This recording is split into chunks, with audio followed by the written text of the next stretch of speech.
बड़े ही important 3 chapter किए हैं। एक है हमारा थ्योरी ऑफ डिमांड, एक है हमारा इलास्टिसिटी ऑफ डिमांड और एक है हमारा लॉ ऑफ वेरिएबल प्रोपोर्शंस।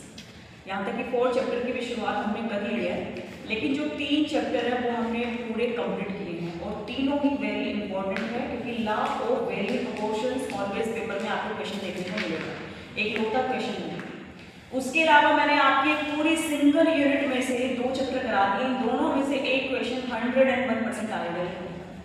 तो आज सैटरडे है, स्टूडेंट्स भी कम है और कुछ ऐसे स्टूडेंट्स भी है जिन्होंने पिछली क्लासेस नहीं लगाई है, तो उनके लिए एक समराइज फॉर्म में एक छोटी सी समरी के रूप में मैं इन तीनों चैप्टर की रिवीजन कराना चाहती हूँ।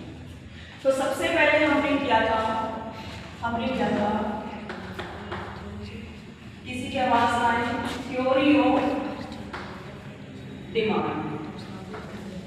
हमने इसके अंदर किया, मैंने इसमें कराया सबसे पहले डिमांड का मतलब कराया मैंने। जो डिमांड आई है वो एग्जैक्ट डायरेक्ट नहीं आई है, वो पहले वांट से आई है, डिजायर से आई है।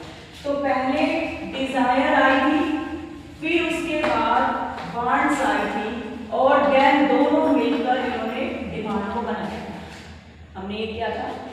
उसके बाद हमने डिमांड का शेड्यूल किया था। डिमांड शेड्यूल का मतलब होता है, demand schedule is a table which represent the relationship between the price and the quantity। ये मैंने डिमांड करा था। फिर इसके टाइप्स थे, इसके 2 टाइप्स थे, एक था इंडिविजुअल और एक था मार्केट। फिर उसके बाद हमने किया था क्या करा था, शेड्यूल के बाद क्या किया था हमने, डायग्राम किया था। डायग्राम ग्राफिकल प्रेजेंटेशन, इसमें हमने जो डायग्राम बनाया था वो मिस्टर राम का बनाया था। हमने क्या किया था, जैसे राम है वो 1 रुपए पर 5 आइसक्रीम लेता है, तो 5 रुपए की आइसक्रीम हो जाती है तो ये खरीदता है। तो ये राम की हमने डिमांड बनाई थी, ये डिमांड कर्व राम का। उसके बाद हमने मार्केट डिमांड कर्व बनाया था। मार्केट डिमांड कर्व राम और श्याम दोनों से मिलकर बना था, तो वो थोड़ा सा फ्लैट बना था, इस तरीके से बना था, थोड़ा सा फ्लैट बना था। वो क्यों बना था, क्योंकि वो मार्केट के बारे में प्रेजेंट कर रहा है, वो सिर्फ एक सिंगल पर्सन के बारे में प्रेजेंट नहीं कर रहा है। तो ये आपको पता होना चाहिए, जब आप कॉम्पिटिटिव एग्जाम दोगे ना, कॉम्पिटिटिव एग्जाम में 1 मार्क्स के क्वेश्चन आएंगे।